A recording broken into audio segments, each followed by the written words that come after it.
Morena,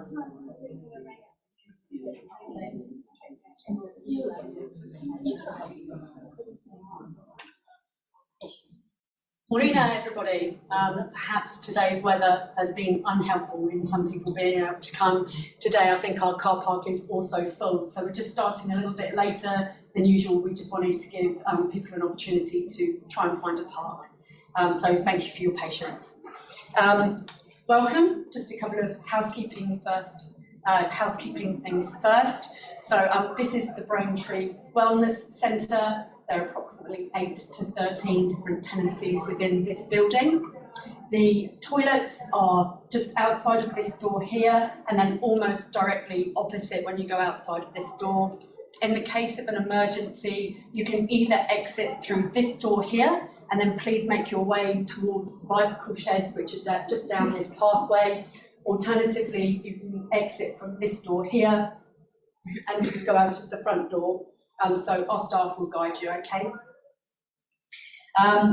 So we're going to open with a karakia. Please bear with me. I am on my journey for Te Reo Māori, and so if you would like to join in, please do. Don't leave me lonely. Okay. I think we had it up on the screen. Okay, so kia hora, te rino, kia whakapapa, whānau te wana, e rahi, mai tātou, I te rangi nei, aroha atu, aroha mai, tātou, I te tātou, katoa, uie, tātou. Thank you.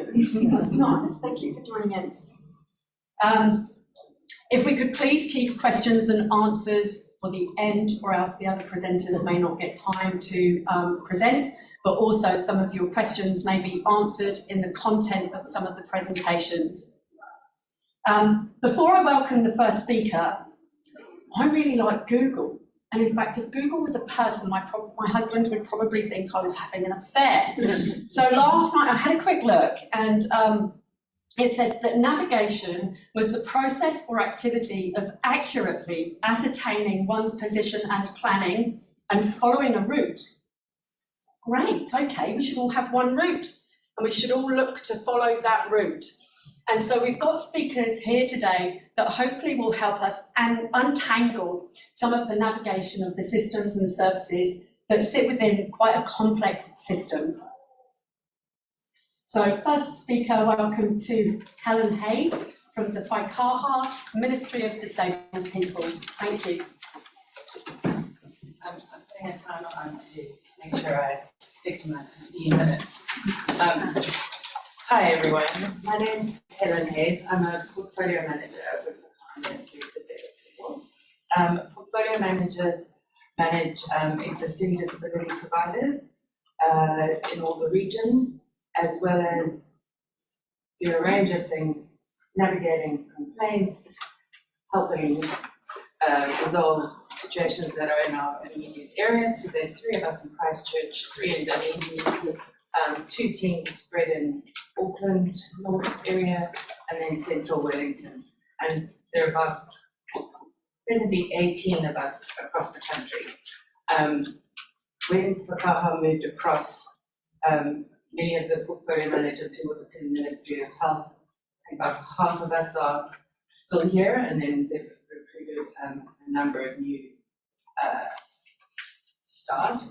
And we've also been going through a process in the last 18 months where a range of new teams are being stood up to address the spaces that were not within the little remit of DSS and the health. So there's a governance partnership strategy team and the corporate services and all of those. And in the next 8 months, between 60 to 80 new staff will come in various different places.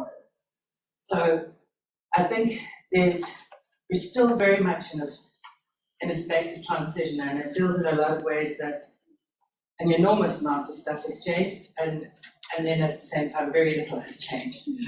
I think one of the biggest difficulties or challenges in navigating is helping people understand that not every single service related to disability from every single agency is moving across into Whakaha. And in some cases, some elements, in some aspects, like the Office of ODI was brought across into Whakaha. But the different health, MSD, housing, all those agencies remain responsible for their key areas of delivery. And Whakaha has almost an oversight or a kaitiaki role to work alongside those agencies, but not necessarily that those services will move across. And I think some people weren't necessarily clear on that or where it would all for them. I should give you the context that I'm obviously South African. You hear my accent. I moved here 8 years ago. I have 2 autistic sons, and I've recently discovered, like quite a few parents of autistic children, that I too am autistic, and two of us have ADHD in the mix as well, so definitely coming from a space of lived experience. And when I was first asked to do this, I'll give the context that I thought it was around autism, because that's usually the space I cover, because that's the area that I have the development portfolio. But I then realized that I was trying to map what a person's experience when they're first navigating the system is, literally from diagnosis, what now, when we walk up the office. And although, you know, there may be some elements of some people's experience not covered, I gave myself the challenge of trying to do everything you navigate in that first year on a page. It was no easy feat. And I'm not going to speak in too much detail to the areas that our other colleagues will cover, but I guess that I tried to do a picture where there were lots of arrows, but there were too many arrows and it was too confusing. So I went this route of understanding. Most of us, our first point of entry would we'd go to our GP, who would refer us into the appropriate health pathway into Whatu. And for many young children diagnosed with a disability, that would be via child development services. So as a parent, you go through the various assessments, you meet with the CDS coordinator, you may, just from your Whatu experience, also be referred to speech or OT or dietitian, even specialist dental sedation, whatever your needs are within Whatu. And so that alone can be, depending on the needs of your child, 6 to 8 appointments. And then there's also sometimes difficulty knowing whether you should go via child development services or CAFs, and I've tried to kind of capture in the summary where that's the case. I have a lot of families in the autism space where that's not always clear. And I think the simplest way that I could cover it is there are a range of conditions, including autism, cerebral palsy, developmental delays, neuromuscular disorders, that, as a matter of course, goes to child development services. It's delivered by Te Whatu Ora, but a lot of those services are funded by Whakaha, by Te Whatu Ora. Then CAFs provide wherever it is, the primary focus is around psychiatric assessments or therapeutic intervention. So some of our young people with autism who were not diagnosed in early childhood may come through CAFs, and anyone with ADHD goes via CAFs, which, and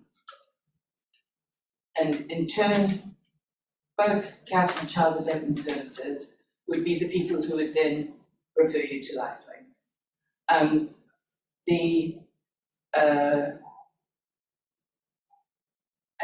there are a range of navigation pathways along the way. Sometimes, if people haven't come through either one of those traditional pathways, it can be very difficult to understand where you fit in, especially in the space of with Whatu, for example. Certain conditions are referred to as long-term chronic conditions as opposed to being classified as eligible disabilities. my position is how everyone identifies is what they are, but in terms of the support services, there are different pathways. You know, so things like asthma, epilepsy, so those sorts of conditions that can be disabling, but more of a long-term health condition. So that's also one of those junctions where people are not sure where they fit in. So assuming most people will come to Whaikaha or the disability-specific support services via Te Whatu, there then is a process where one's referred to Lifelinks and assigned a needs. If the referral's accepted, you're assigned a needs assessor, and those needs assessors can allocate a range of either self-directed or contracted disability supports, depending on an individual's needs. And there are a range of, I can speak into it? Yes. Yeah, so I'm not going to go into a whole bunch of detail. There are a range of supports, but those things, sorts of things like home and community supports, personal cares, I'll leave it to my colleague from Lifelinks to go into the detail there. But that's another sort of series of assessments, because then once you have been allocated supports, there are some decisions on where it's a provider or if you're doing IF a host. And so I think you're 6 months in, you've probably had about 12 meetings by now and told your story 12 times. And I think just a couple of the things that I was conscious of people not being clear on in that Lifelink space. I should say it's always been the case that children with the diagnosis of autism only, or young people with the diagnosis of autism only would be very unlikely to meet the threshold criteria for residential care. That's historically, and now and going forward, the threshold for everyone for residential care will be very high, predominantly because we're wanting to be in keeping with the UNCRPD principles, that is, wherever possible, allowing people to be supported in community. There will still be the choice for those for whom it's appropriate, but so there's going to be a lot of change in that space, and Whakaha's launched My Own My Choice project that's looking at that very specifically, and there are a range of provider and lived experience individuals on a collaborative working group looking at that space. So there are in these spaces there will be significant change as things go on. And I was thinking the other day, 2 years ago, there were probably about 3,000 people on individualized funding, and now 8,000. So that gives you some sense of how rapidly things are changing. The other thing that is still something that sometimes confuses people is in terms of community participation and what historically were referred to as day services. Whaikaha only via Lifelinks allocate two sets of people. One is anybody who was DNs, which is now a smaller group because of their aging out, got a certain allocation rate for day service. And then the other group who have aged out of community participation funding, who are over 65s, there is a funding mechanism to help them to continue to be able to do their daily activities. But otherwise, all other eligible people would go via Ministry of Social Development's community participation funding. And historically that was eligibility ORS, high ORS. I think there's a bit of a review going on in that space and what the ministries are working together, but that remains something that's still in the remit of Ministry of Social Development. A lot of people, when you're in this diagnosis, what now stage, you don't know what you don't know.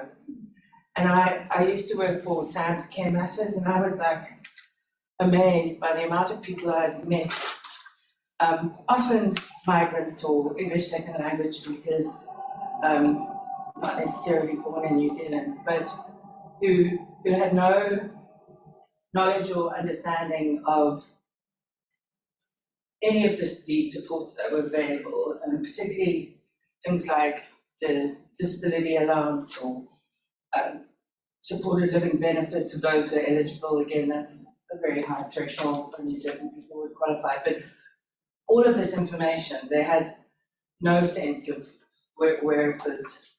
So I started creating a checklist, because I think GIS has such an important role to play in supporting families in navigating some of this. It's almost like being a disability concierge, because, and I know so often people will say, why can't it all just be in one place? And there are some sort of EGL-based reasons behind that. One of the key principles of EGL is mainstream first. And so, just like a person with a mental health condition should be able to access mental health via Whatu, just like any other New Zealander, those benefits and supports that are provided by the Ministry of Social Development should equally be accessed the same way. And where there are specific services, they are also facilitated by the Ministry of Social Development. But a lot of people don't know they've got wonderful employment programs and a range of other things, which my colleagues will tell you all about. But so how many more appointments? We've done at least once, maybe two to-ins when you had to take back your forms or various things. So we're on 14. And then when your child's about to enter school, there's fiscal readiness. If there's transition visits and transition, you'll meet a Senko for the first time. And then there's a whole range of other services like resource teachers of learning and behaviour, or for deaf or vision, or there's a whole different, but those sorts of supports appropriately have to remain within education. So what I think Whaikaha will be working increasingly towards is having key principles that they wish to get embedded and understood, and having all of these ministries understanding and putting into practice the EGL principles for families.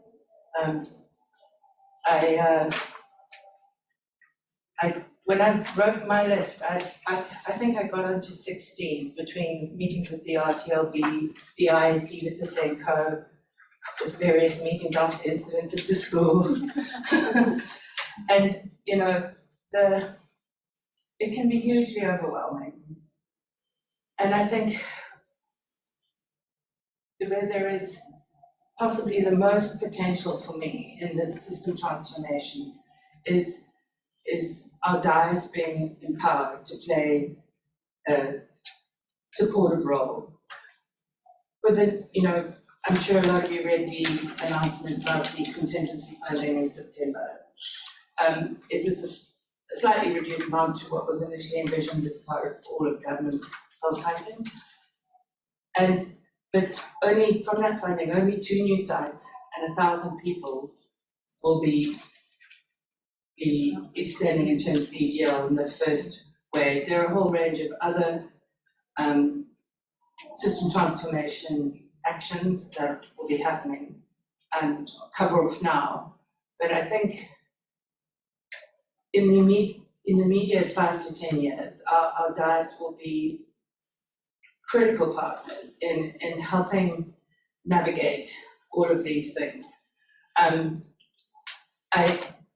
I've listed a whole bunch, but that's not an exhaustive list. But I wanted to point out a few that are worth being aware of. Ministry of Social Development lead the Mahi Aroha care strategy appropriately, because there are all kinds of carers, people who care for the elderly parents. Disability isn't the only context where there are carers needing support. And we as Whaikaha work alongside Ministry of Social Development in that Mahi Araha strategy, where we also have set aside for a national carers plan. And there are a couple of delivery partners, one of whom is Care Matters, that has comprehensive resources that are beneficial to any young person with a disability. They have resources based on different ages of intervention and is an invaluable resource. They partner with Parent to Parent to deliver workshops for parents, both around navigating the system, what some of the new changes and funding and IF and a range of stuff. And then all of the condition-specific support organisations offer a range of Whaikaha-funded workshops and support under DIE's contract. So there is an enormous amount of help out there. And I feel for most people, when they first get the diagnosis, whether it's rare disorders or autism or asthma or MS, for most people, the first organisation they call is that DIE's. And then those support groups are their immediate support network. And so, yeah, that's a space where I really hope to see the value of DICE being innovated. And I think the more any of us can know about these resources, the better. And I was doing my checklist and had gone through everything else, what I didn't know. I guess one of the first things I learned with ACC was for someone who had an accident and had acquired a disability due to accidental injury, and that was an entirely separate pathway. I discovered that there is a huge amount of training resources and workforce development and free e-learning on the TAPO website. That's Whaikaha funded. There's training for workforce, but there's also a grant portal where individual families can apply for funding, whether that's to train a support worker or to set up your own, to address the training needs of anybody in your sort of circle of support for your person. And right now there are two, a new grants grant has just opened up, and another very helpful training, I think, both for families and for providers, is UNCRPD training. So explaining what that is and why some of the changes that are happening. We received 60, I think, recommendations from the UNCRPD, and 54 are being responded to as part of the transfer to so that's, I think a lot of people aren't fully aware of their rights and how those are being tried to be realised, and so that's something worth knowing about. Often finding people who have lived here 20 years who aren't aware of a parking permit or total mobility, and some of these really simple services that are fundamentally life-changing and super helpful. And the other sort of newer initiative is that Kiwi Access card. I'm not sure I meant to bring one, but not all of you would have seen them, but it's effectively copying a process that was done in the UK, and it's an identity card, not unlike a gold card, but there are symbols to indicate the various disabilities.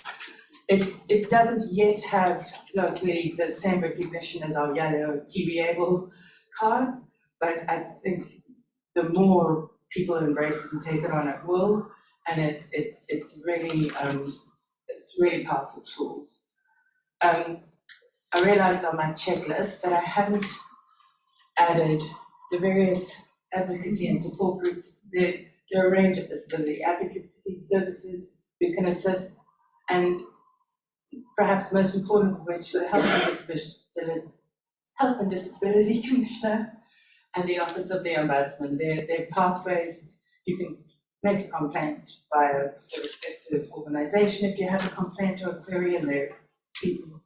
But there is one of the defining spaces in New Zealand is our Human Rights Commission, our Disability Commissioner, and I think that every family or person affected by a disability should be empowered with the information to use them.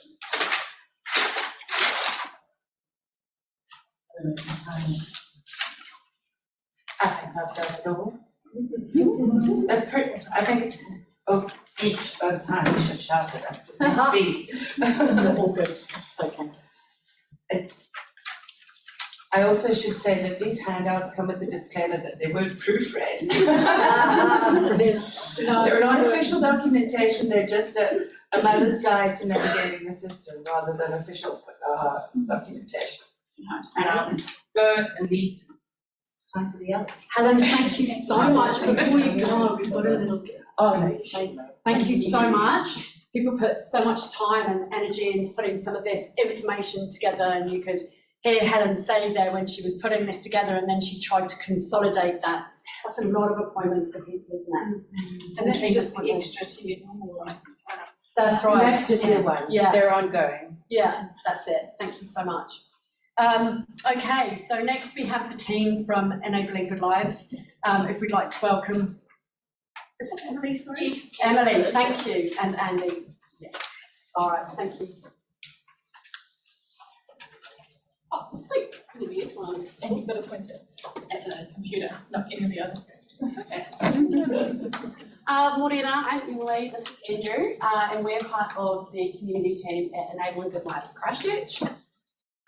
This is going to be like a crash course in Enabling Good Lives. There is so much information that we could cover, but we'd be here all day, and it's just... So first things first is Enabling Good Lives is an approach to supporting disabled people that offers greater choice and control over the supports they receive, so that they can plan for the lives they want. There was a lot more to it, but this was introduced into Christchurch in 2013, and we now have, I think it's about 920-ish participants who are with us. Our vision and principles is a really big part of our mahi and what we do. So our vision is at the top here, and it is disabled people in the whānau will have greater choice and control over the lives and supports, and make more use of natural and universally available supports. For our participants, this means having choice and control over who your katohunu is, so who they get to work with for us, how and when we engage, and what you want your good life to look like. And our principles, here are 8 principles. I won't read them all out, it's quite long. These principles basically guide our mahi in what every part of our team member does, and they can look really different for every single participant. For example, for some participants, the principles and action for them mean going flatting. For others, it's participating in the sports team they've always wanted to be in since a kid. For others, it's just simply being an active member of their local community. Yeah. I guess just the principles are sort of underpinning, which is why it can be really hard to explain in any lengthy detail or something. It's almost a difficult concept to get because no one is more important than the other, but it's also sometimes, aside from how you focus on where you're going with your life, what your plans are and stuff, it's almost, yeah, it's that underlying background stuff rather than cherry picking. We're working on this principle now, we're working on this principle. It kind of all happens at once, which is a really challenging thing to navigate. The biggest part of Enabling Good Lives is the katohunu or connector role. This person is an ally who assists a disabled person in their whānau to dream big, make a plan for the future, and connect with their local community. In our team, we currently have 13 katohunu plus 4 staff like ourselves. And I suppose, yeah, a connector is someone who works alongside disabled people in their whānau to help them identify what they want in their lives, how to build their life, and what the range of supports are within the community to help them get there. We do have eligibility criteria to be able to access our services in a practical but I'll cover this on the next slide. Do you have anything else? This is basically 101, how you become connected with our services. So the first step is a referral, which can be sent through by anyone for anyone. The biggest thing we have with that is to make sure that you are consulting with the young person who you're sending the referrals through and for their family. They need to have the choice and control over that, and so does the family as well. Once we get that referral through, we then check for it against our eligibility, which is that you have to be WARS funded, 14 and older, and you have to have been in a school or attending a school in Christchurch from 2013 onwards. So even if you attended school for 1 month in 2013, you're still eligible for our services.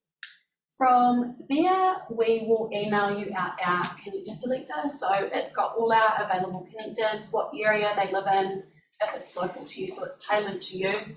It has a little profile about them, and then you choose who you would like to work alongside. That comes back to us. We get in touch with you to introduce the connector to you. The connector then introduces themselves, gets to know you, where you'd like to meet, how you'd like to meet, what you want from our services. And then from then on, the connector basically builds a relationship with you to help you plan your good life. There is no set length of time you could be engaged with our services. You could be with us for 6 months, you could be with us for 20 years. It is up to you and how you want that good life to look like. I guess what that is, on that referral process, they can come from anyone really, just connected with the in contact with the person who's trying to be referred to us. A lot of them come through schools, some of them come through from Lifelinks because they've identified that they can be an EGL participant, but ultimately we'll receive that from anyone that is there and aware of giving us a referral. And we try to be as informal with that as we can, as long as we have the information we need really. And we try to do that with a lot of our processes, as much as we've got a form for a lot of things, because it helps identify the information we'll need for something.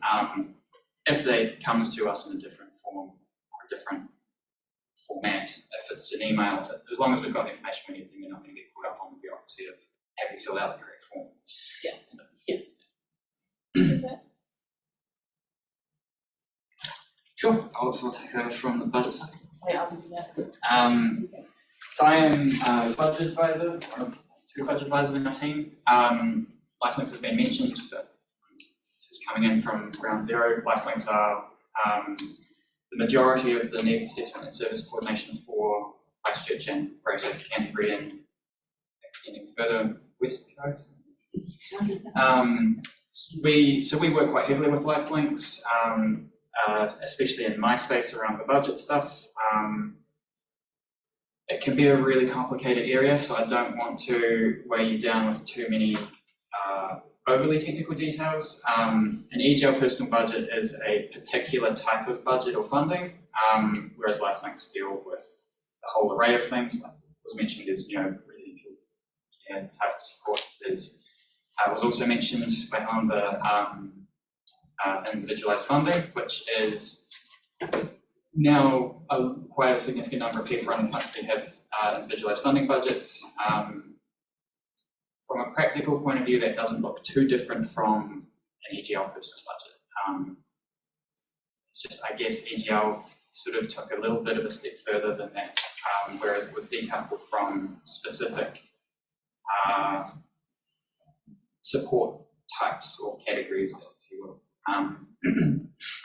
So the point of doing that was we wanted to include the planning and use of that budget with how you've made a greater plan for your good life. It's associated with a good life plan, which changes how that looks a little bit, I guess. It can lengthen time frame as opposed to that sort of having a needs assessment really up front and being, okay, this is sort of categories of allocation of what your support will look like. It can sometimes beneficially, sometimes not, sort of push that down the line a little bit of like, okay, we have a budget that we can use, we are going to make a good life plan and do that, and that can be on a more drawn out scale.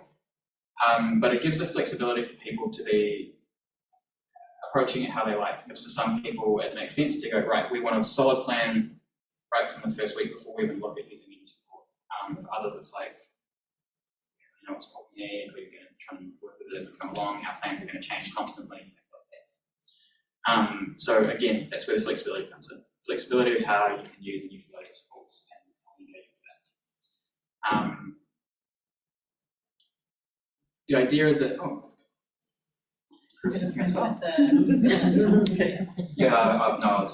thank you.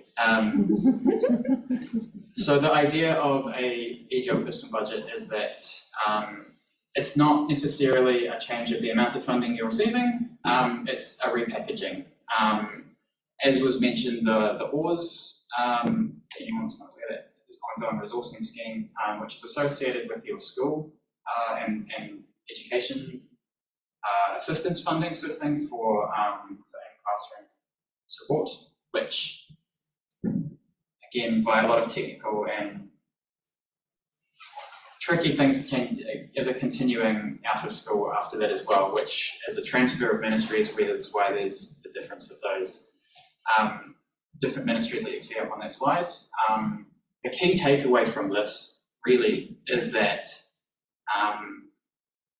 as much as you want to get into the details, we can explain as much as you like, but we're trying to make it as simple as possible for you. And like I say, the key takeaway is we try to package that into a single budget from the EGL personal budget type of support. So what your supports looked like before will vary greatly for different people, so it can be hard to sort of package that on a specific basis, but yeah, again, the point is whatever you had before, it can be ultimately packaged into that single personal budget for whatever you could use it for, regardless of what it was before. You can still use it the same in your EGL personal budget. So in a lot of cases that can look like where you might have had a little bit of a bucketing of different types of support budget or funding that you had. Your whole budget can be used for any one of those purposes, but not limited to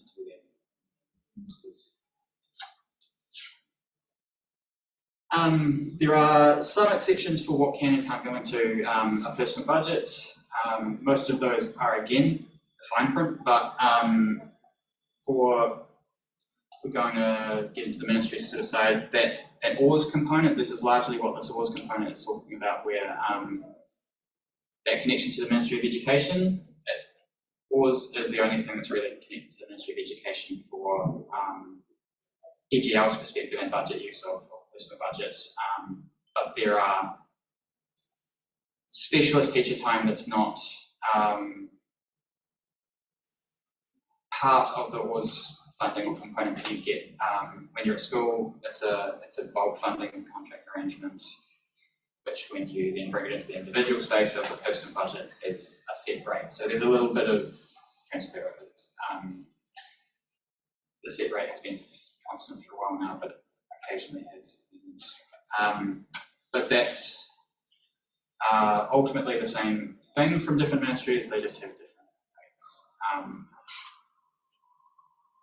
But yeah, a very clear distinction between disability support budgets or funding in any space is, Helen was kind of getting at as well. This sits completely separate from MSD or WINS's benefit systems. The point being there, any MSD or unemployment or disability benefits or those sort of things are in the space of your personal income or income replacement or supplementation, whereas a personal budget or disability support, whether it's an EGL personal budget or anything else that exists, is not. It's not assessed fee, it's part of your income or any kind of income replacement. So that's why those two are very different or separate. And then the final thing would be residential care subsidies. They are contracted in such a way that they can't directly be transferred into EGL there's a bit of unpackaging of that you need to do before you assess what can go into measure versus budget.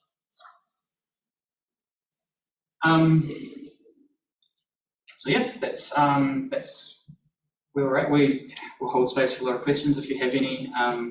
We have the most questions, but that's a contact page for us, just the general contact stuff. There's also, which is not up on there, we have another sort of somewhat general email address, which is budget@EGLives, which is for budget-related questions.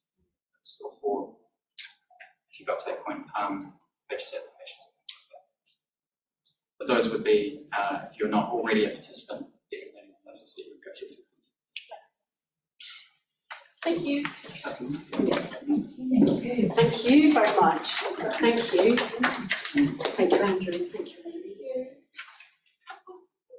Thank you. All different boxes of chocolates, because when I said to my son yesterday, who's 7, he said, "Mummy, they can't have the same."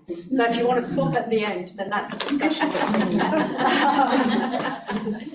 But someone's trying to test me, because I had Enabling Good Lives of Will Clement, and Emily, you are definitely not Will. No, definitely not.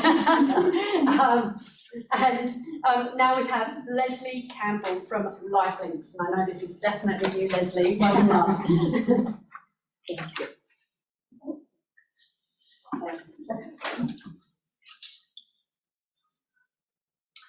Tēnā koutou katoa. My name is Lesley Campbell, and I have been with Lifelinks for since 2010, I think, working part-time, mainly in the policy and strategy area.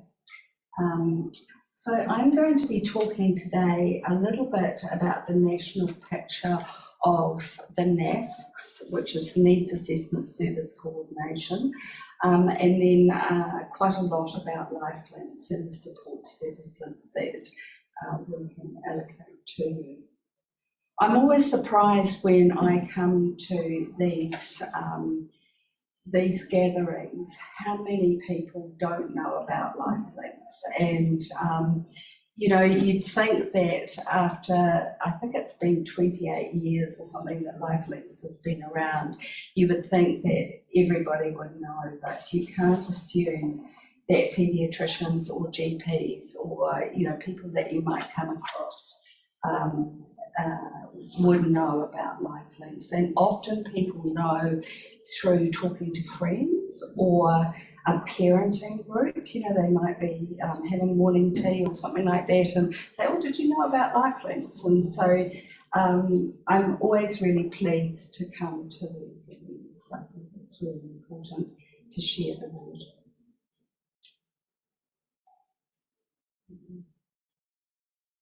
So the purpose of NASCs is to contribute to a good life for people with disabilities and their whānau in their homes and in the community by providing access to supports of their choice. And I think the choice thing is really important, that this is a person-led process, and in their homes and in the community, as Helen said, that we're not wanting people to be in residences, we want them to be in their localities. And so as much as possible, we're trying to encourage that. And for people to lead a good life means having relationships, you know, getting a job, going out with friends, those sorts of things. And not every disabled person has a good life.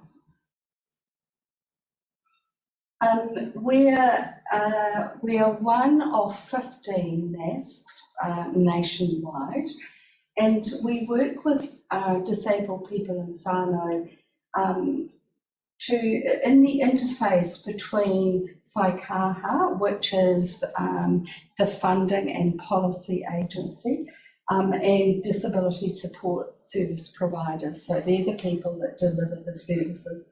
But not only disability support services, other support services as well. So, you know, non-government agencies, social services, those kind of things.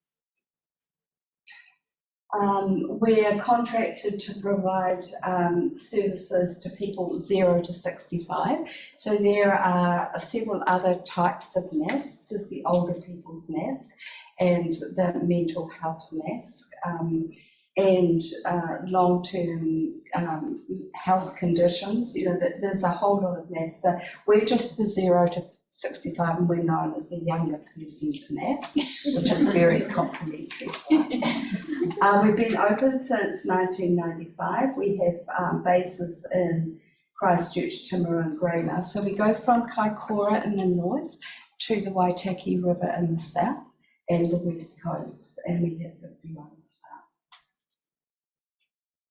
Demographics.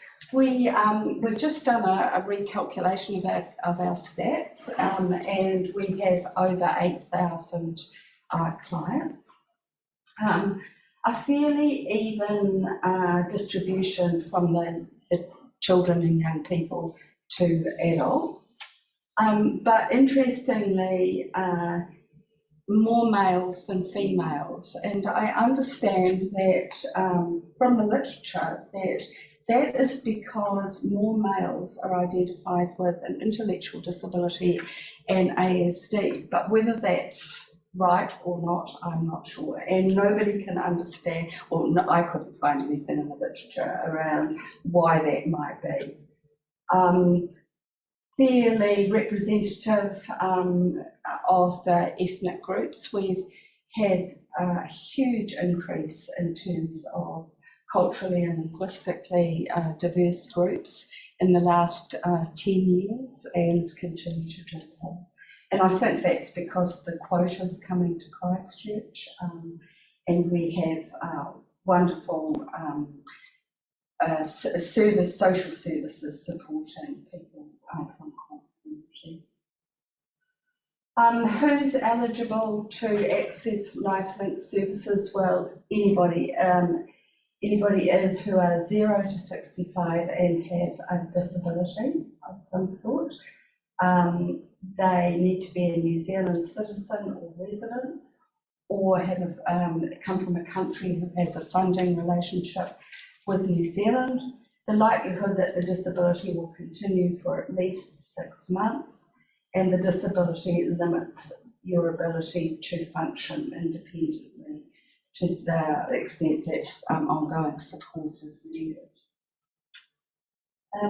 I think one of the interesting things in the last couple of years is that Lifelinks won a contract to run the National Referral Centre, and you know, when we talk about eligibility to access Lifelinks services, it's really an open door. So even though people might not be eligible to access disability support services, we have this relationship with Aspire, so that and other social services. So people never leave us without something, some sort of help. So we don't sort of say, oh, you're not eligible, off you go. We say, oh, you're not eligible, but you could try this and this and this. And I think that's been really successful. People have given us great feedback about that kind of approach and that instantaneous response to referrals. Who can make a referral? Well, anybody can make a referral, as long as you've got a confirmed diagnosis, and we need that in writing. And all referrals with the client's consent, and there's no cost to clients for our service.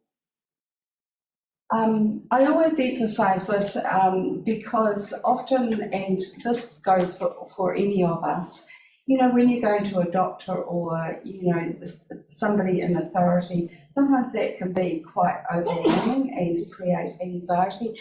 And you can walk out of the meeting and say, oh, I wished I'd said such and such, or I haven't said such and such. So I always advise people to take a support person with them, and you know, they're a person that are just beside you and can remind you about the things that you wanted to say.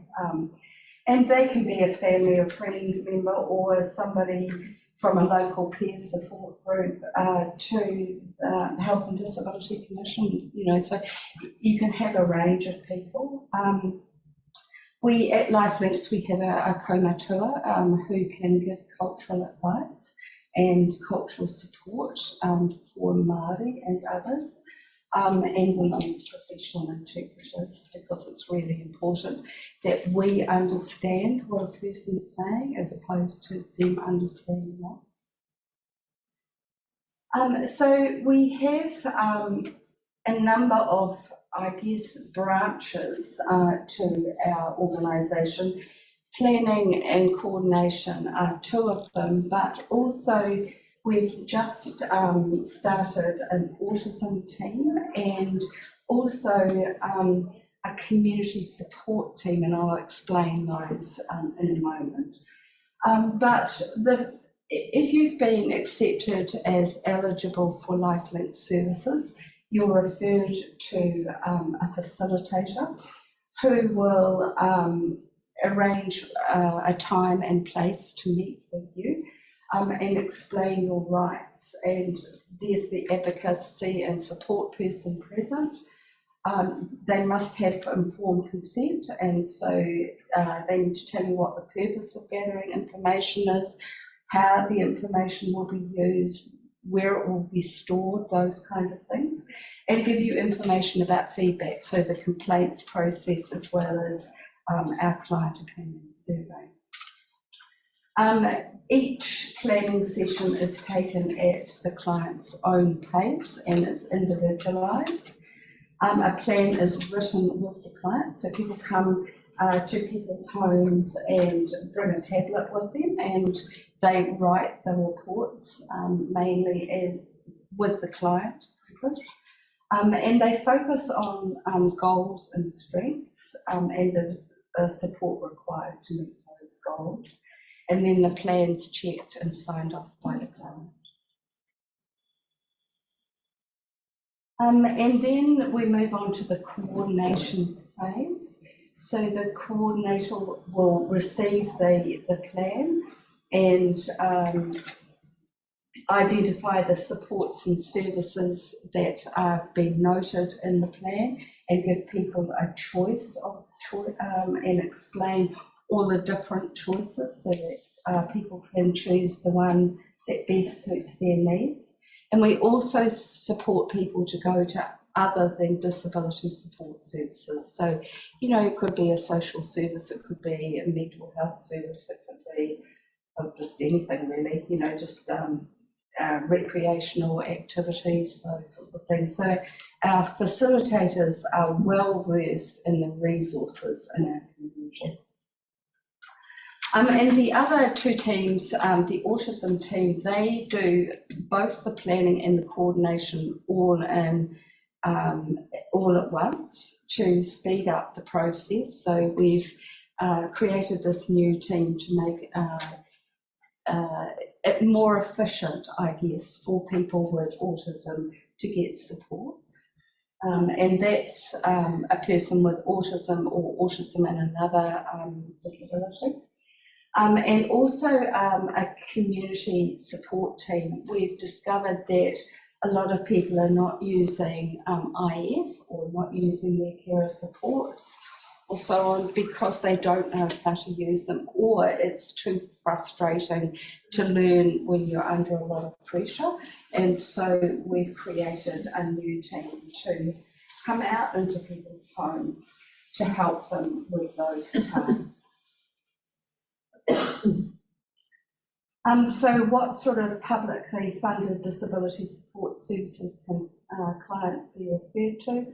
Well, there's personal care and home management.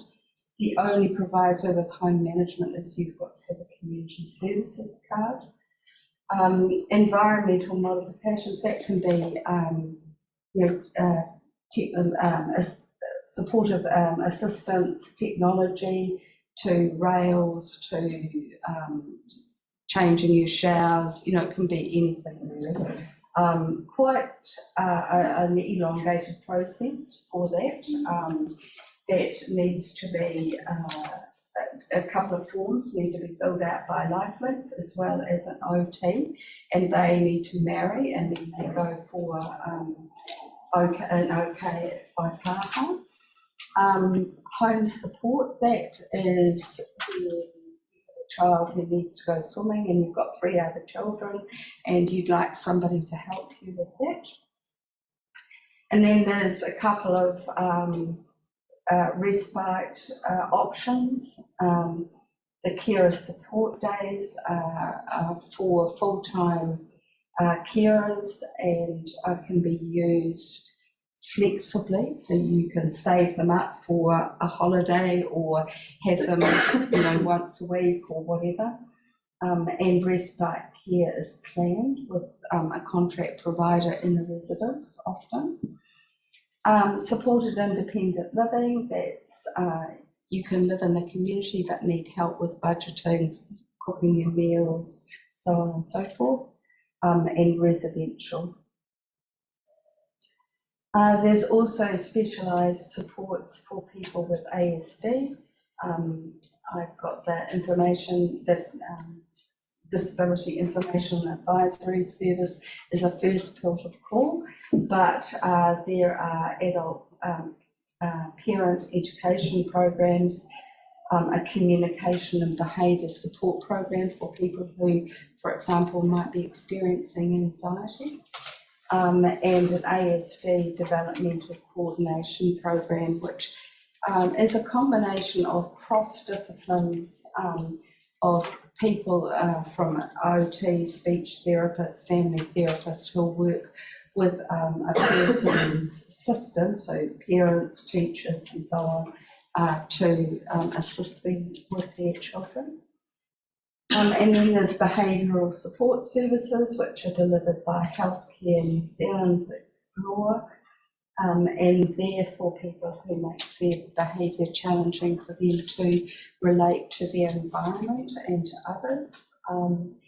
And again, this is a cross-disciplinary team that will work with whānau or other people around a person with a disability to develop a plan, practice implementing it and monitoring it.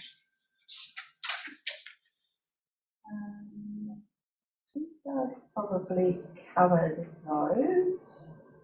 And then there's individualised funding, which, as we said, has gone from, is it 3,000 to 8,000 or something? Guesstimate, don't Yeah. in that region. Roughly doubled, which is amazing. And this is when people have a personalised budget, so their needs need to be personal care, household management, respite care and carer support, but if they've got those needs, they can be transferred into a personalised budget and they can employ whoever they want to do whatever they want, whenever they want it, which, must be pretty legit. There are a number of host agencies that support people with individualised funding, and I've listed them up there. So the process is that Lifelinks completes the plan with whānau. They're referred to an IF host, which is those agencies that I mentioned in the last slide. And they identify the best way to meet the services. And I guess the person has to want to be able to manage a personalised budget and has to have the capability or the ability to manage human resources. The host agencies provide information and forms and those sorts of things to help people set up IF. If you want payroll management, that costs you a little bit more. And if you want them to do the whole thing, so recruiting staff and managing staff, then that costs a little bit more. So that takes more out of your personalised budget. And the last thing is the residential family care eligibility. This is with family members taking care of their disabled person at home and to be paid for it. You have to have very high needs. The family member has to be living in the house and be at least 60 years of age, and have to be eligible for home and community support.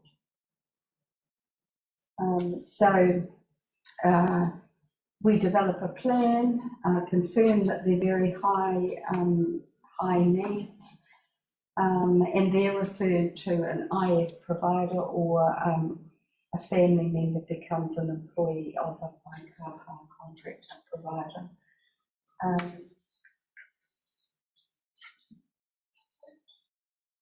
I just thought I'd end by giving you some feedback about the kind of feedback that we get at Lifelinks.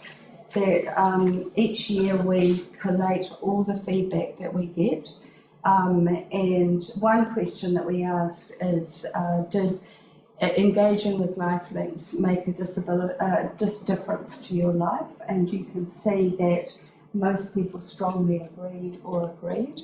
And they often tell us a story about, they'll write a story underneath that question about the sorts of changes that Lifelinks has made. And they sort of categorised into 4 different areas.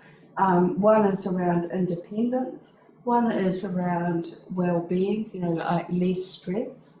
One is around, increased employment, training, voluntary work.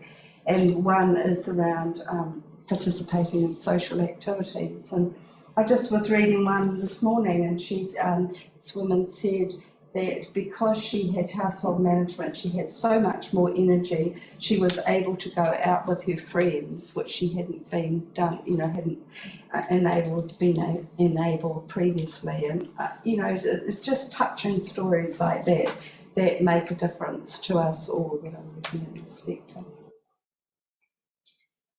That's my contact details if you want to make contact with me after this presentation. Oh, that's cool. Lovely. Thank you.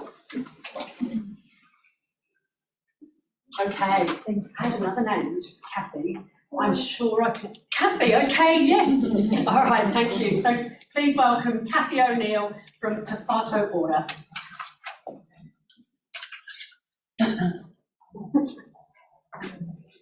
Kia ora, ko Kathy O'Neill, Takawinua. So yes, I'm from Te Whatu Ora, but I've actually been in various guises of the health system since the early 90s through health boards and DHBs, and now with Te Whatu Ora.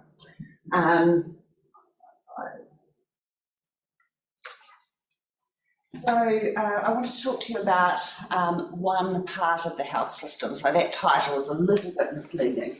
And that's because the health system is so large. I didn't know what part you would all be interested in. Perhaps in this room, you may have interested in different parts of the system. By that, we can talk about hospitals, outpatients, aged residential care facilities, after-hours services. You need a blood test, you need an X-ray, so all those kind of diagnostic services. District nursing, although ATC isn't part of us, it's very much part of the health system. But I'm going to talk to you about general practice.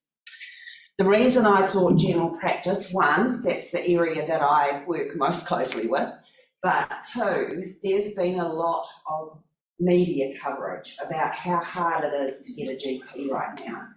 And you may all be experiencing that or have family members who are. Not only is it hard to get into a GP practice, but when you phone your GP, you can't get an appointment. So what do you do? So I thought that was the most relevant today. And sorry, there's lots of words on a slide, but it was more that I thought that Amy might circulate it later. So it's not that I'm going to read it all out to you off the slide. But we in health see that your general practice is your healthcare home, because that's where you go for prevention care, for when you're feeling sick or when things are really getting seriously concerning. And everybody should be able to have a general practice for that reason. They are the access to all your other services like admissions to hospital and those kinds of things, except for an emergency, which is through ED. So I've talked about right now the GP. While lots of focus, I guess, has been that this is because of the COVID pandemic, the COVID experience made things a lot worse, that's for sure. But for lots of reasons, general practice has been continually experiencing worsening capacity issues over years. And you'll also hear that play out in the media, and particularly with an election coming. So there are workforce shortages. We did a survey in Canterbury and we asked our general practitioners, in the next 5 years, how many of you are thinking of retiring or leaving general practice? 80%. 80%. Ouch. So our whole workforce is changing. So that's what we're seeing, that's the pain that we're experiencing. We've had enormous population growth in Canterbury. We've got the 2 fastest growing territorial authorities in the country, in Waimak and Selwyn. You only have to go out there, go out around Lincoln or somewhere and see the spread of new subdivisions to know that that's true. But those 2 areas out towards Hornby, Waimak, Selwyn are the worst areas for general practice to have their books closed. So general practice gets no choice. They can't take any more patients, so they stop enrolling people. And at the moment, we've got 82 out of our 115 practices who aren't taking any new enrolments. And sometimes we call it limited, because if you've got a family member or they will enrol those people if there's a geographical reason, then they might enrol you. Okay, so sorry to paint that grim picture, but that is the reality, and that's why everybody's feeling the pain, the pinch. So how do you find a GP? So on Health Point, and I put the link in there, you can browse and look for free. If you don't have a computer, you can go to the library, and it's got lots of provider information, including general practice, and it will say who is open in terms of who's taking new enrolments, and a whole list of other health providers, dentists, pharmacies, those kinds of information. So you can find out who's enrolling. You can contact a primary health organisation. Every general practice is affiliated to a primary health organisation. And a PHO, I'll use the acronym, a PHO, Te Whatu Ora runs its contracting through the PHO. So we don't hold contracts with every general practice. We hold a contract with the PHO, who then contract with the general practice. And so all of the services, which I'll talk about soon, that we buy out of general practice through the PHO occurs in that way. And as part of that, one of the areas is around access. And so every PHO has navigators that can help people find a GP.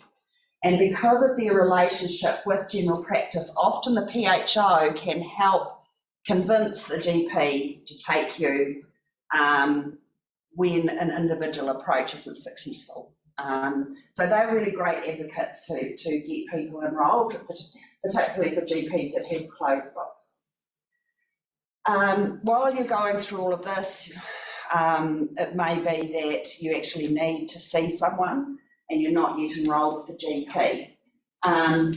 there are now a range of online providers, and that's not perfect for every scenario, we know, but they are really great, and they've got lots of really good resources. People who've got a phone, you might have cut yourself, they'll say take a photo and say yes, you can, that's fine, that doesn't need stitching, you can bandage it up, and they can feel confident they've done that. Or skin rashes, all those kinds of things, actually use the technology to help with the diagnosis. Okay, I've already said about pediatrics. So that's kind of all about enrolment. If you are enrolled and then you phone up to see your GP and they say, look, we can't see you for 3 weeks, you can, and that may be in person, but also a lot of GPs now use what's called a patient portal or booking online. And you can go in and look for times that are available and see, oh, there's actually no appointments available for that whole period of time. Actually, that's not the full picture. Not all appointments get put on the online system. Most GPs hold some urgent appointments. So if you look online and you feel that what you're experiencing can't wait, then call practice. And don't just speak to the receptionist if you're concerned. If the receptionist says no, still no appointments, ask to speak to the nurse. And the nurse can assess if it's an urgent issue and use one of those urgent slots. Or the nurse can reassure you and give you some advice about what you can do while you wait to make things more comfortable. There is also your local pharmacy can really help with a lot of minor ailments, colds, sore throats, minor skin infections, all those kinds of things. And you can phone Healthline. So Healthline will put you through to a registered nurse, and in some instances there is availability of a general practitioner in the background as well. So what services can you get from your GP? And I hope when I reflected on this, I left off 2 really important ones off this slide, but and before I forget them. So if you're a community services card holder, you can get much reduced fees when you see a GP. So a lot of the GPs now are charging up to $65 for a consultation. If you've got a community services card for an adult over 18, it's $19.50. So that makes a big difference. The other one is free for under 14s. So everybody that's under 14 can see their GP free. But I will just do this clarification point because it catches out a lot of parents.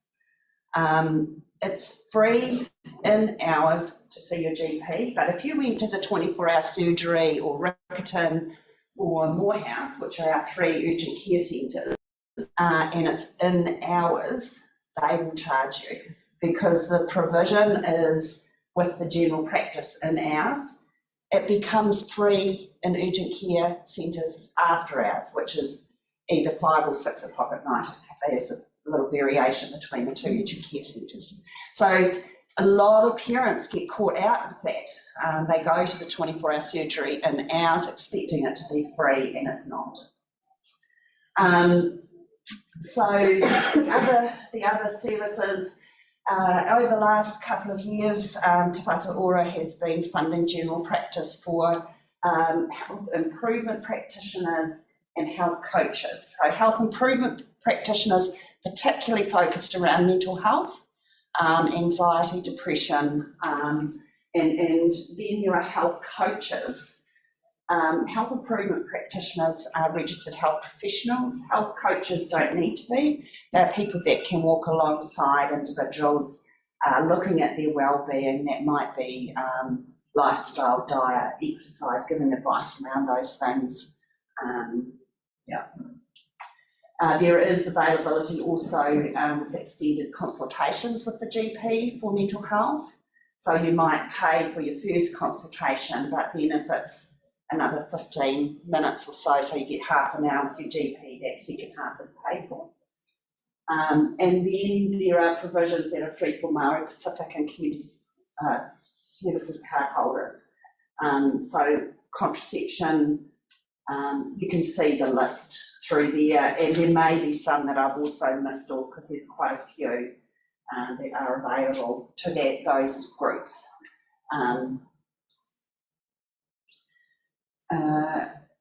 So when your GP's closed, what can you do? So Healthline again, you can speak to a nurse, talked about the urgent care centres and ED, but we would ask that keep urgent, particularly ED, available for emergencies. Because what's happening is that because general practice is so full, people can't get in to see their GP. For routine, non-emergency situations, people are going to ED. They're also going to ED and not urgent care centres because of cost. Both Riccarton and the 24-hour surgery have put their fees up in the last couple of months. It's $115 to $120 to see a GP in the urgent care centre, so that it's in itself is driving people to ED. But ED's getting completely clogged up. You can wait in ED for a non-urgent consultation for over 8 hours, 8 to 10 hours. And so they've actually put, doing things like talked about virtual consultations, they've actually put a booth in ED and are directing people to virtual consultations for their non-emergency patients, because they have to do something to try and get to the people that could be sitting in the waiting room with life-threatening conditions. And so I put some, like you can access these virtual GP services from home. You can check out how urgent is my condition with Healthline. We would really encourage that you do those things before thinking of going to urgent care and ED, on the proviso that we don't want people to wait. So don't do nothing, I guess is the get advice. We don't want people waiting at home and not getting care because of those wait times and cost. We say call someone, talk to someone, get advice, and go to where you need to go in the system. There's a bit of a fine balance there, but yeah, we're asking people to do that for themselves.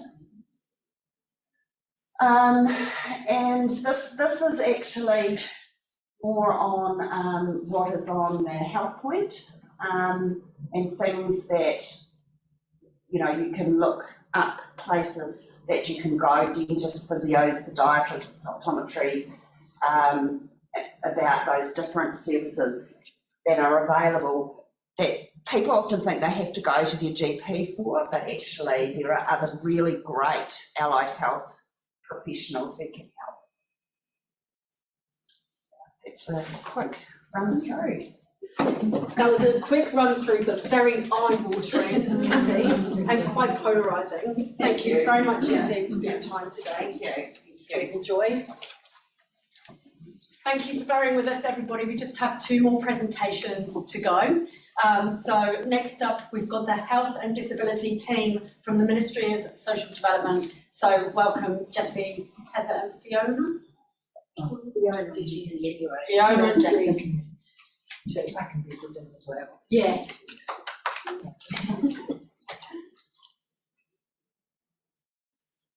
Hello, everyone. Let's see that.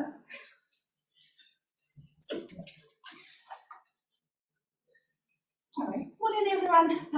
Thank you for having us here to speak with you today. My name is Jessie Clede. I'm the Health and Disability Coordinator at Work and Income. Part of my role is to be a point of contact for people that work in health or disability services in the Canterbury region, to help them understand our service so we can assist our mutual clients together. I'm part of a small team that includes Heather Harding, who couldn't be with us today, and also Fiona. True. Regional Health Advisor. So a lot of my job is two main parts to my job probably would be to provide advice and support to our frontline around benefits and access to support services and things like that, and also a little bit of providing that kind of backdoor into the service to help figure things out with, you know, social services, health and disability services in the community. So as you know, we are part of Work and Income. That comes under the umbrella of the Ministry of Social Development. So we're just one of the services that come under MSD. And as our name suggests, we're all about work and income and helping people with those two things. So as a general rule, and I'm not going to read everything out, but as a general rule, we offer lots of things related to employment and work and income, because all of our main benefits are actually related to your capacity to work or not. It's not related to your disability. Yeah, so we have lots of things for people around increasing their skills, lots of contracted services to help people with employment support, and that's we also offer different employment services for people with different requirements and different needs. We have people that work for the organisation that work directly with clients to help them move towards employment, and they know what our suite of products and services is so they can provide what's needed, hopefully. So now that Fiona's mentioned a little bit about what we can help with in terms of training and employment support, we're going to talk about financial supports as well. This is the way that I picture our financial supports. So I think about main benefit support as that bottom or larger tier of support.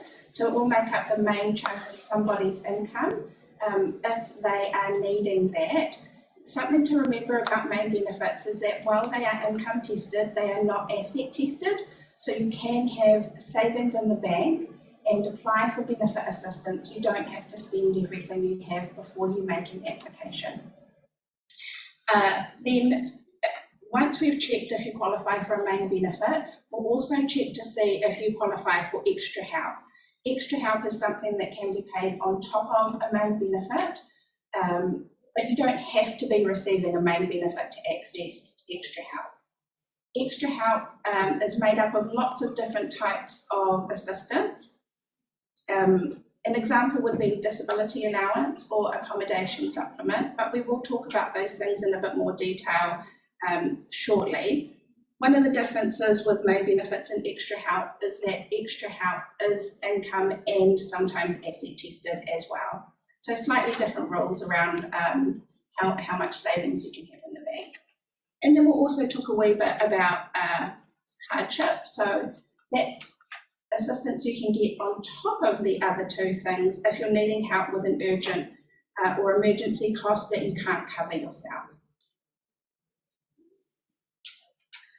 So we're going to talk a little bit about some of our main benefits now and what the criteria is and what would be expected around obligations for people. Job seeker support is our main benefit. That's to provide income support to people who are not either who no longer have employment or are unable to access employment because of poor health or disability. You can be in part-time work and also may be able to access some job seeker support benefit. So none of our benefits actually cut out as soon as you start working. They always have a bit of a sliding scale related to them. The other part of our job seeker support benefit is you can have a deferral of your work obligations. So that means that your GP has provided us with a work capacity medical certificate that identifies that at the moment you're not able to access or maintain employment. You need some time to get better or manage your situation or all of those sorts of things. And we pay job seeker support, health and disability, if you have a work capacity medical certificate from your GP. But you don't need a work capacity medical certificate to access a job seeker support benefit. Job seeker support benefit without a work capacity medical certificate, and I'm really sorry, the words are so long, has obligations to look for work.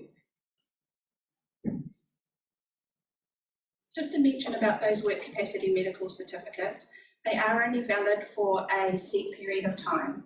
That period of time is determined by your medical practitioner, so your GP or your nurse practitioner that completed that.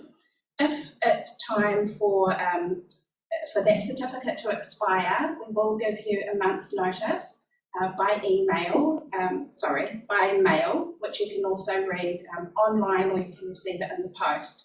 But because we know that there can be wait times to get in to see your GP, if you make an appointment and they say, look, we're sorry, we can't see you for another 3 weeks, then you can let Work and Income know and we can extend the expiry date of that certificate so that your payments are not interrupted. If your health improves and you're then able to consider going back to full-time employment, you have to make contact with us and tell us that. Because if your work capacity medical certificate times out, as in the reassessment date goes past, then your benefit may stop unless you let us know that you no longer need to fulfill your obligations for work. You're able to work with us about moving back into full-time employment. Full-time employment is considered to be 30 hours plus. So, supported living payment, that's another main benefit. There's 2 types of supported living payment, I suppose. One is related to providing support for poor health injury that will mean that you're unable to access more than 15 hours of work a week for at least 2 years. So your level of incapacity needs to be seriously compromised for at least 2 years to be eligible for that benefit. So you get a little bit more than you do on a job seeker support benefit, but that's in relation to the fact that often if you have a long-term disability or inability to access employment, often it costs a little bit more to live because you never have the opportunity to look for some extra bits and pieces that you do on a job seeker support. So lots of people are on that deferral of work obligations completely for a long time. The work capacity medical certificate that's associated with that, so that also comes straight from your general practice or nurse practitioner, needs to be renewed every 2 years for a supported living payment.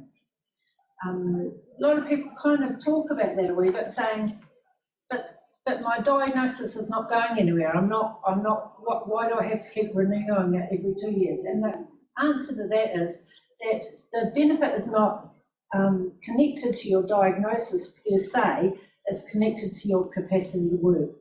And we certainly would not want to put that in the way of anyone using our services to help them access employment, regardless of their disability or their health condition. So we want to have a look every couple of years. We hope that also generates some ideas around access and support. We have contracted services to provide help for people with disabilities that would like to get back into the workforce. If you do provide a certificate from your doctor that says you're unable to work at the moment, it doesn't mean that you're not allowed to when or if you feel ready. You can do that at any time. You can also earn up to $160 gross before your benefit payments are affected at all. And at that stage, they won't be cut completely, but they will gradually change as your income gradually increases. The other type of supported living payment we have is the supported living payment for carers. That's provided to a carer who is looking for somebody, who's looking after somebody in their home that would otherwise require residential level support. And that's probably the main criteria around that. And I know it's kind of, I suppose the term residential support has changed so much over the years, and we're probably a little bit behind in our language. There'll be lots of children that are cared for at home that might have required residential level support 30 years ago, but now would never be in that space. So it's, you know, but there is still that level of young business disability, residential disability support stuff. So it's about helping people stay at home and keep out of residential care. That comes from the GP as well, and I suppose one of the things that comes up sometimes for people around supported living payment carer is that when they stop caring for somebody, and that can be for a long time, they may have been caring for a parent who's unwell and frail, but they might have been doing it for a long time. Once potentially that parent dies or has to move into residential care, the carer then will be transferred back to a single person's job seeker support benefit. It's a pretty grim place to be. So it's about trying to help our people understand that even while they're receiving a supported living payment care, it's not a bad idea to keep thinking in your head about planning some sort of part-time work that you might want to do. Again, it's all about employment, really.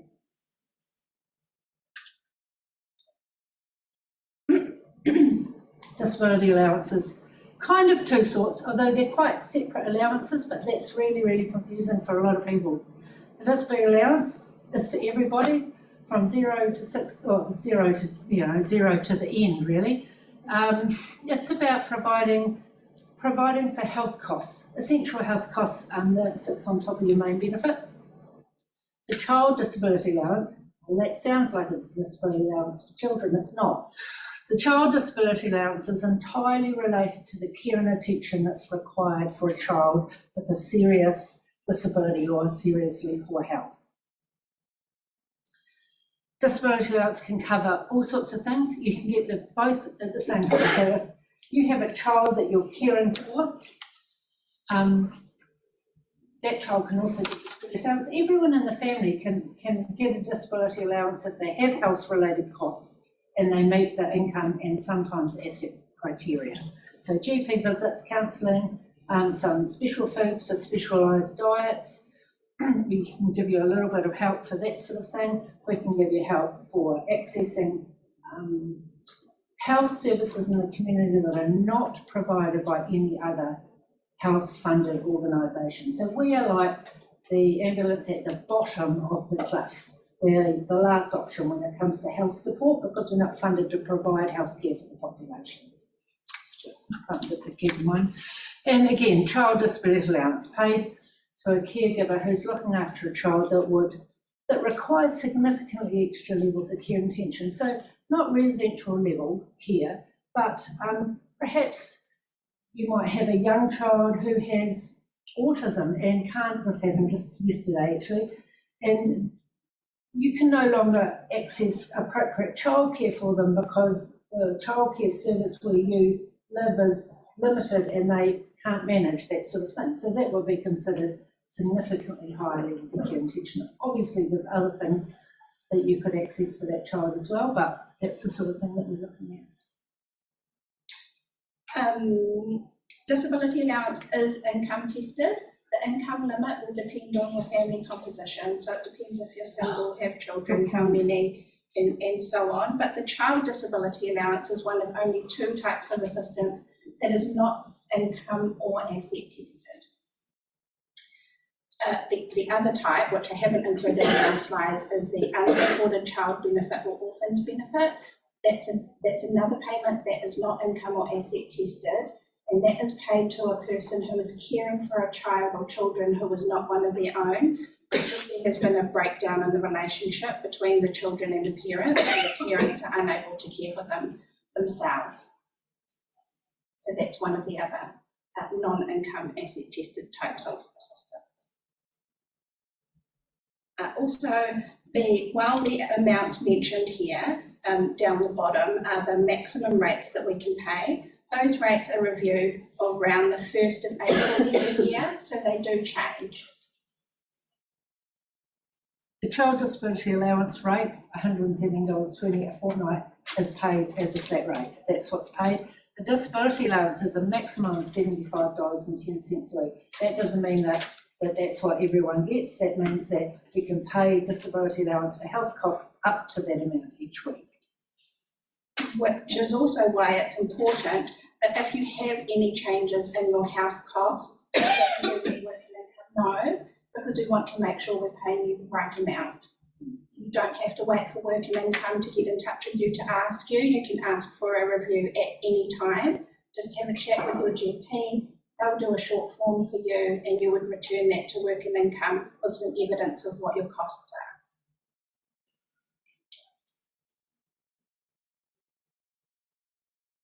So thinking about that 3rd tier assistance, which is right on top of the pyramid now, there is extra help available for people that have an urgent or unexpected cost that they cannot cover themselves. So it is income and asset tested.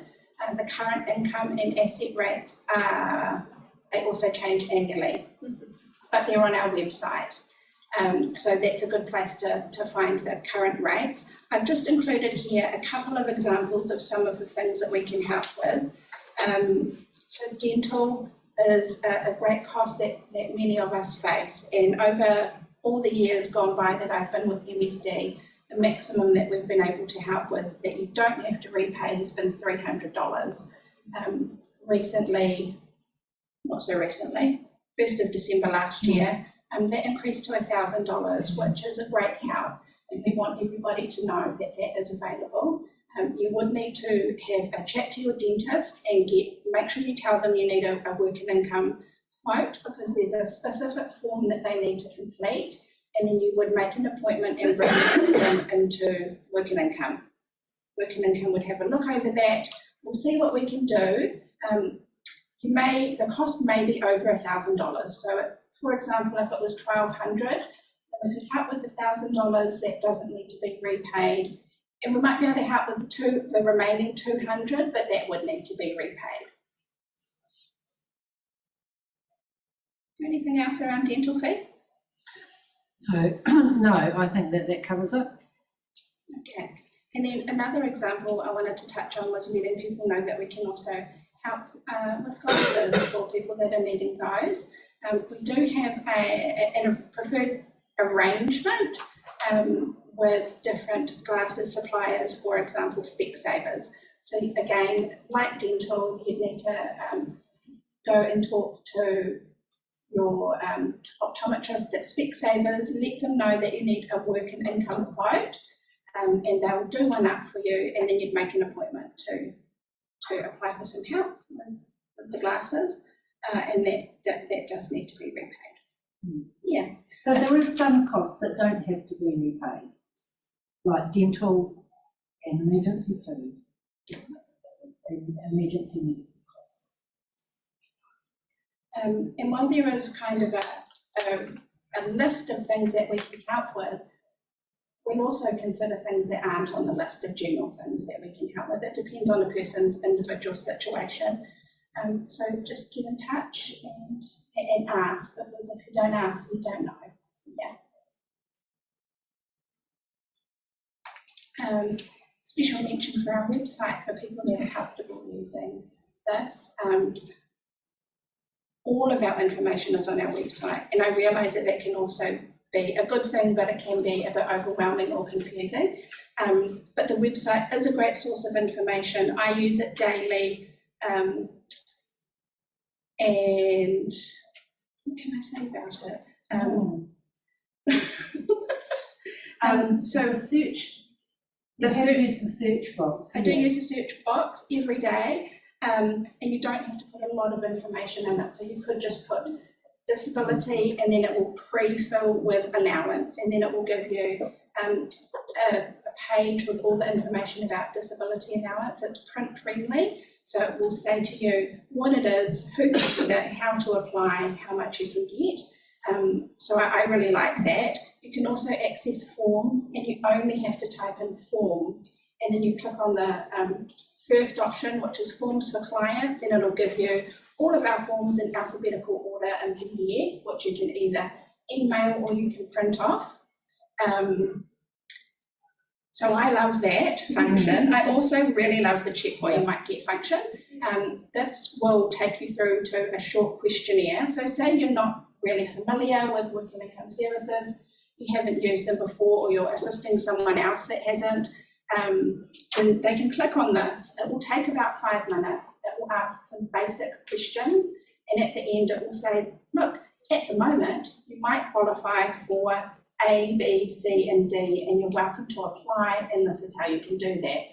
But you can also go back and change the parameters. So you can say, what would it look like right now, and what might it look like when I've increased or decreased my work hours, or separated, or had a child come in and out of my care. So that's a really good tool. I recommend anyone does it, just to be familiar with it, because it can help you and the people that you're working with. And another online service of ours is MyMSD, which some people may or may not have heard of, but you do have to be a working income client. You need a working income number, and we need your up-to-date contact phone number and or email. And then you can register to access your own information in your own time. So that means you don't necessarily have to call through to our contact centre. We know that there are long wait times for a contact centre. So MyMSD means that you can access your own letters, you can see what your payments are, you can see what your payments are made up of, you can see when things are due back. You can also apply for some things. So it's really useful for people that are comfortable using the internet. We also know it's not for everyone, but just an awareness that that option is there. Because you can also apply for things like hardship, not all the time, but in some instances you can absolutely do that, which takes a huge barrier away for a lot of people, and that they don't, it's not, you don't have to phone or come into the office. You can also, and you can declare any income. That's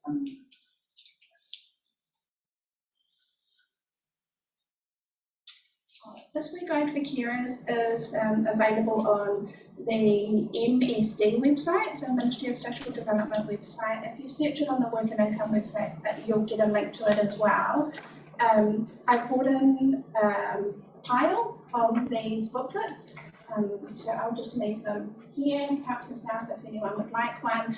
This is, there is an extended version, which is an A3, which is very long. I brought in the condensed miniature version.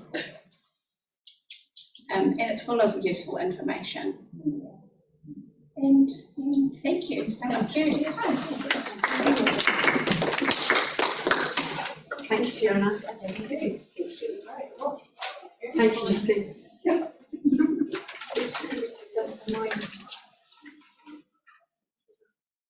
Alrighty. Tēnā koutou, ko Julie, toko ingoa. My name is Julie. I am the manager for Aspire Canterbury. So just before I go through our agenda, I'll just describe who we are. We are the DIAS that people have been referring to, so the Disability Information Advisory Services.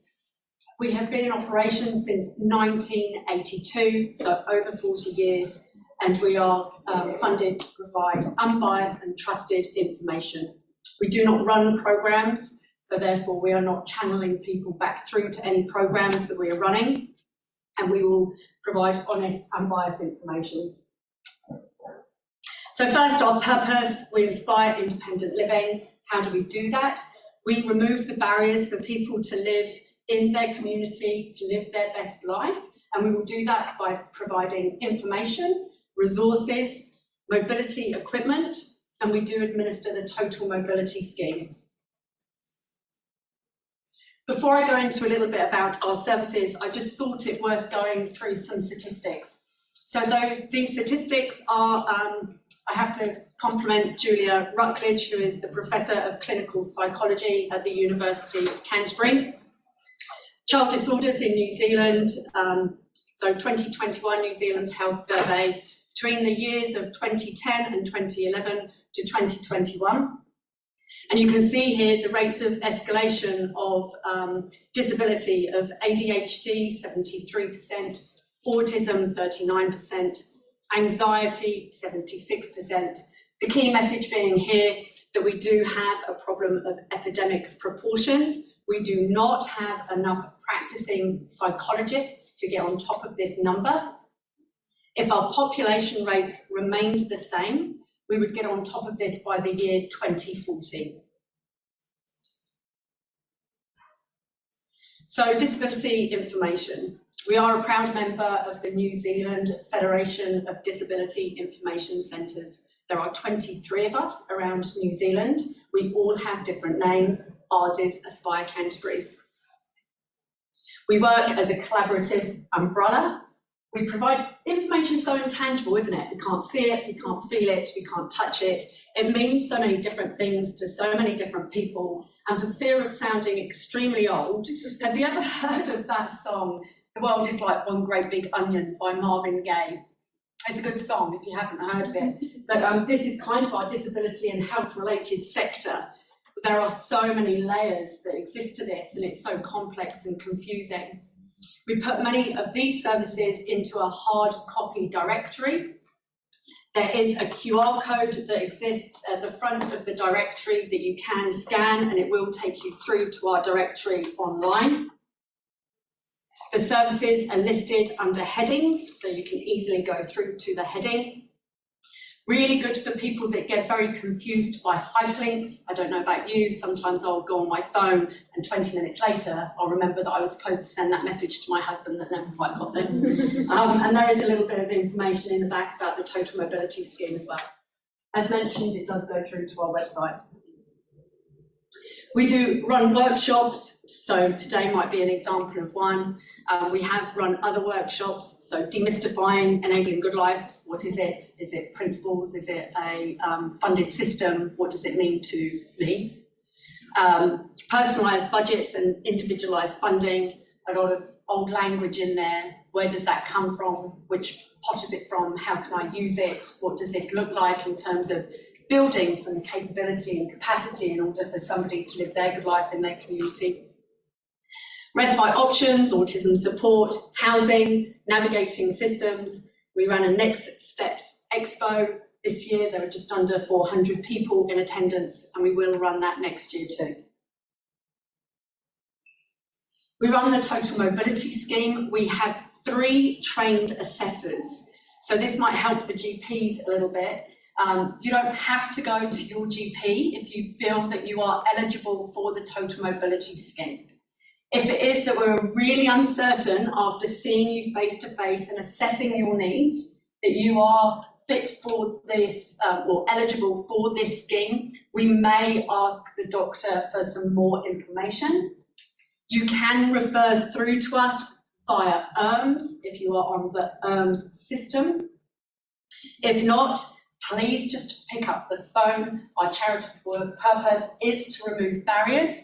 So we will have contact with people in many different ways, and we are there to help.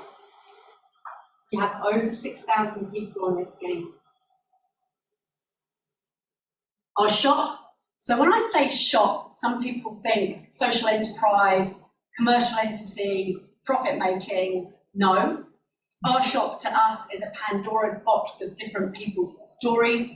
They may come in for a piece of equipment, but more often than not, there are so many other things that are happening for them.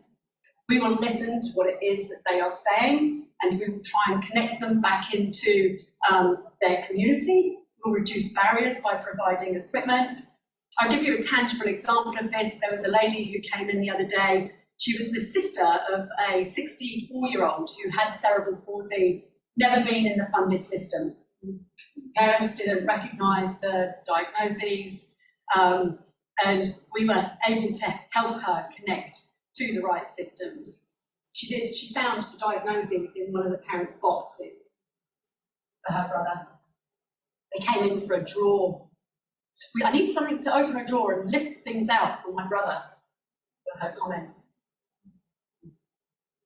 A mobile service, so this is essentially us going out into the community. By sheer nature of the people that we serve in the community, many people find it very difficult to get to us, even though we're in an accessible building with parking.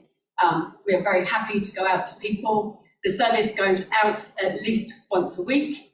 It might be with information, equipment, to do a total mobility assessment face to face. We also go to rural communities. So eligibility for our services. First of all, before I do this, I'm just going to bring up the last point there. It says define disability. And I think this is where people get so confused. Our statistics are escalating in terms of people approaching us to help them navigate the systems. And so we've got the Ministry of Social Development that will help people who identify as being disabled, and this could be through, they might have mental health or ADHD or fetal alcohol syndrome disorder or global development delay. We have disability that sits within a recognised diagnosis for disability for funded supports through Lifelinks. This might not be the same disability that the person sits in a particular system for, and it is very, very confusing, and people will often find doors that close. And we are here to help. You do not have to have a diagnosed disability. You can identify as being disabled, and we will have a corridor with you with regards to what does that look like in terms of services that may be able to assist you and some of the systems that you're trying to enter into. We also see many of these people going back into the doctors because the doctor has sent them to a particular pathway, and that might not be the pathway for them. We will have all people of all ages, and we will provide information as appropriate to all of those people.